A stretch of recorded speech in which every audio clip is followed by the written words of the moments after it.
সংবাদ সবাইকে স্বাগত জানাচ্ছি। আমি ফিরোজ তোহা। শুরুতেই আরবে কেবলস সংবাদ শিরোনাম। ইসরায়েল ফিলিস্তিন পুরোদমে যুদ্ধ চলছে, আর এই যুদ্ধের সর্বশেষ আন্তর্জাতিক গুরুত্বপূর্ণ আপডেট সংবাদ জানিয়ে দিব। শুরুতেই শিরোনাম। সুখবর, হিজবুল্লাহর বিরুদ্ধে যুদ্ধে যেও না, ইসরায়েলকে সতর্কবার্তা যুক্তরাষ্ট্রের। এরপর জানিয়ে দিব আলহামদুলিল্লাহ, অধিকৃত সেবা ফার্মে ইসরায়েলি আর্টিলারি অবস্থানে হিজবুল্লাহর ভয়াবহ ড্রোন হামলা। এরপর জানাবো অত্যন্ত গুরুত্বপূর্ণ সংবাদ, ইরান বিশ্বজুড়ে প্রতিরোধ মুক্তি আন্দোলনের নেতা, বলছে হিজবুল্লাহ। আরও রয়েছে 4 জিম্মিকে উদ্ধারের সময় 47 ফিলিস্তিনিকে হত্যা করেছে ইসরায়েল। এরপর জানিয়ে দেব হুতি নিয়ন্ত্রিত এলাকায় ড্রোন ক্ষেপণাস্ত্র ধ্বংস করল যুক্তরাষ্ট্র। এবং সর্বশেষ জানিয়ে দিব কেন এখনো মোদিকে অভিনন্দন জানায়নি পাকিস্তান, থাকবে এর বিস্তারিত। হিজবুল্লাহর বিরুদ্ধে যুদ্ধে যেও না, ইসরায়েলকে বলল যুক্তরাষ্ট্র। লেবাননের সশস্ত্র গোষ্ঠী হিজবুল্লাহর বিরুদ্ধে যুদ্ধ করার বিষয়ে ইসরায়েলকে সতর্ক করেছে যুক্তরাষ্ট্র। মার্কিন প্রশাসনের সতর্কতায় বলা হয়েছে, ইসরায়েল যদি হিজবুল্লাহর বিরুদ্ধে যুদ্ধে জড়ায় তাহলে ইরানের সঙ্গে শত্রুতা আরও প্রসারিত হবে। গত সপ্তাহে ইসরায়েলের পক্ষ থেকে ইঙ্গিত দেওয়া হয় তারা হিজবুল্লাহর বিরুদ্ধে প্রয়োজনে অভিযান চালাবে, এজন্য তারা প্রস্তুত। ইসরায়েলের এই মনোভাব প্রকাশিত হওয়ার পর যুক্তরাষ্ট্রের পক্ষ থেকে এমন সতর্কবার্তা এলো। খবর গার্ডিয়ানের। মার্কিন প্রশাসন জানিয়েছে, ইসরায়েল যখন গাজায় সর্বাত্মক যুদ্ধে লিপ্ত, তখন লেবাননে আরেকটি আঞ্চলিক যুদ্ধে জড়ালে তা নিয়ন্ত্রণ করা কঠিন হতে পারে তেল আবিবের জন্য। হিজবুল্লাহর হামলায় গত সপ্তাহে ইসরায়েলে বিস্তীর্ণ এলাকায় আগুন জ্বলতে দেখা যায়। রকেট হামলার আগুন থেকে ছড়িয়ে পড়ে দাবানল।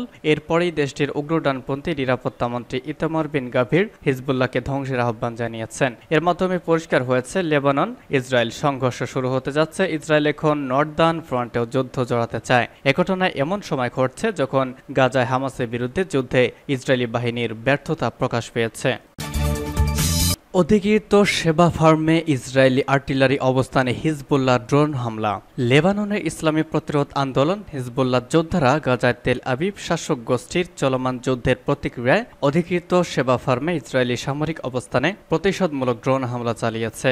হিজবুল্লাহ আজ একটি বিবৃতিতে জানিয়েছে যে তাদের যোদ্ধারা সানাইম এলাকায় নতুন ইনস্টল করা সামরিক হার্ডওয়্যারের বেশ কয়েকটি কামিকাজে ড্রোন দিয়ে আঘাত করেছে।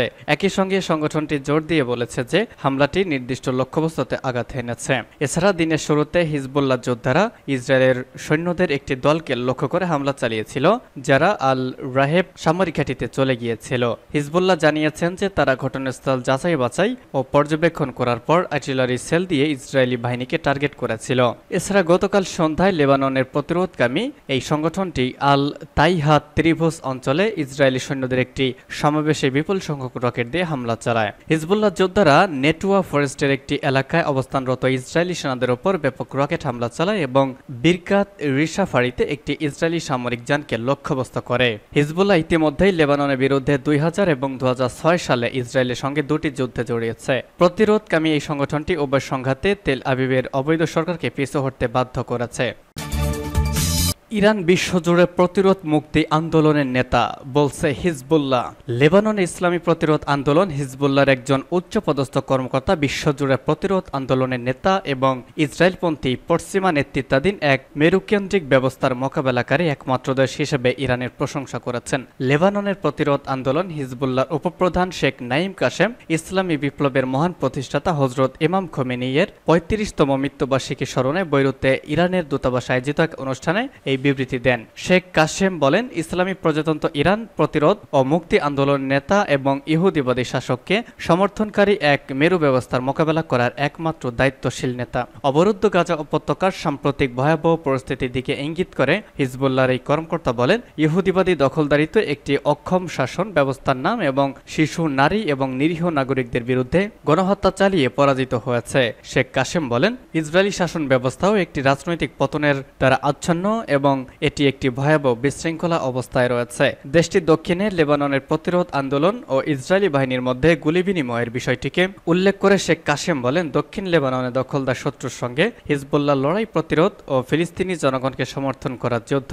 আমরা আবারও জোর দিচ্ছি যে গাজার যুদ্ধ পুরোপুরি শেষ না হলে দক্ষিণ লেবানন ফ্রন্টের সংঘাত থামবে না। লেবাননে প্রতিরোধকামীদের বৃহৎ আকারের যুদ্ধের দিকে অগ্রসর হওয়ার কোনো পরিকল্পনা নেই বলে জোর দিয়ে হিজবুল্লাহর উপপ্রধান বলেন, শত্রু যদি উস্কানিমূলক হত্যামূলক কর্মকাণ্ড চালাতে চায় তার মানে সে যুদ্ধে যাওয়ার সিদ্ধান্ত নিয়েছে এবং এর ফলে হিজবুল্লাহ তার সর্বশক্তি দিয়ে ইহুদিবাদীদের বিরুদ্ধে লড়াই করবে।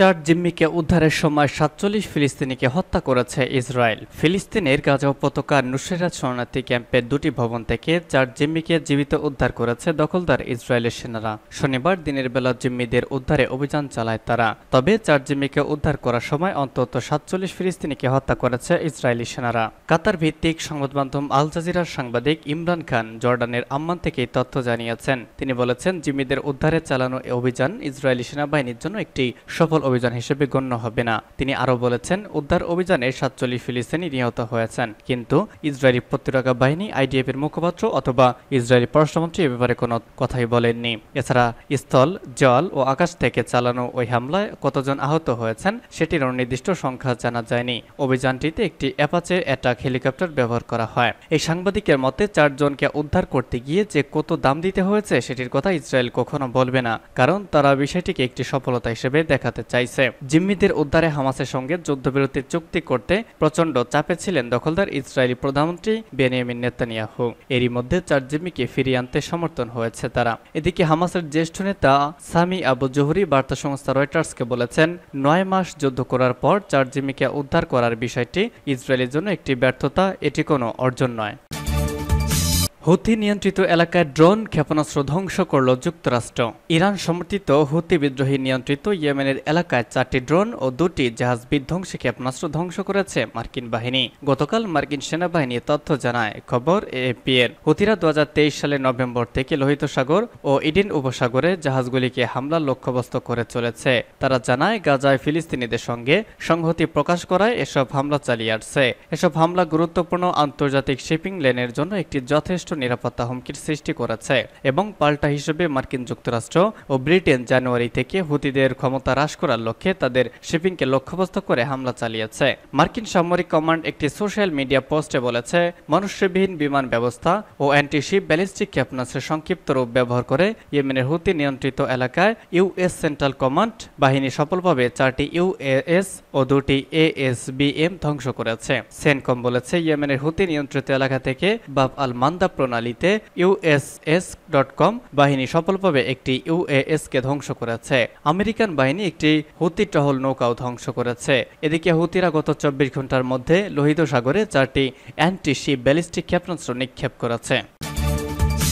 এবং সর্বশেষ জানিয়ে দিব, কেন এখনো মোদীকে অভিনন্দন জানায়নি পাকিস্তান। তৃতীয়বার ভারতের প্রধানমন্ত্রী হিসেবে আজ শপথ গ্রহণ করতে যাচ্ছেন নরেন্দ্র মোদী। নির্বাচনে বিজেপি জোটের জয়ের পর বহু রাষ্ট্রপ্রধান মোদীকে অভিনন্দন জানিয়েছেন। মোদী শপথ গ্রহণে যোগ দিচ্ছেন শেখ হাসিনা, মৈত্র সহ 7 জন রাষ্ট্রনেতা। কিন্তু প্রতিবেশী দেশ পাকিস্তান এখনো অভিনন্দন বার্তাটুকু পাঠায়নি নরেন্দ্র মোদীকে। পাকিস্তান কেন এখনো ভারতের নতুন সরকার বা নরেন্দ্র মোদীকে অভিনন্দন পাঠায়নি বা জানায়নি, এ নিয়ে এখন আলোচনা জন্ম দিয়েছে নতুন মুখ খুলল ইসলামাবাদ। কেন এখনো মোদীকে অভিনন্দন জানায়নি সেই প্রসঙ্গের আবারও কাশ্মীর প্রসঙ্গ তুলে ধরল পাকিস্তান। ভারতীয় সংবাদ মাধ্যম সংবাদ প্রতিদিন এক প্রতিবেদনে জানিয়েছে, পাকিস্তানের পররাষ্ট্র মন্ত্রণালয়ের মুখপাত্র মুমতাজ জোহরা বালোচ শনিবার সংবাদ মাধ্যমের সঙ্গে কথা বলার সময় বলেন, আমরা ভারতের নির্বাচনী প্রক্রিয়া নিয়ে কোনো মন্তব্য করতে চাই না। একই সঙ্গে তিনি বলেন, যেহেতু এখনো নতুন সরকার শপথ গ্রহণ করেনি, তাই ভারতের প্রধানমন্ত্রীকে অভিনন্দনের বিষয়ে বিবেচনা করাটা নেহাতই অকালীন হয়ে যাবে।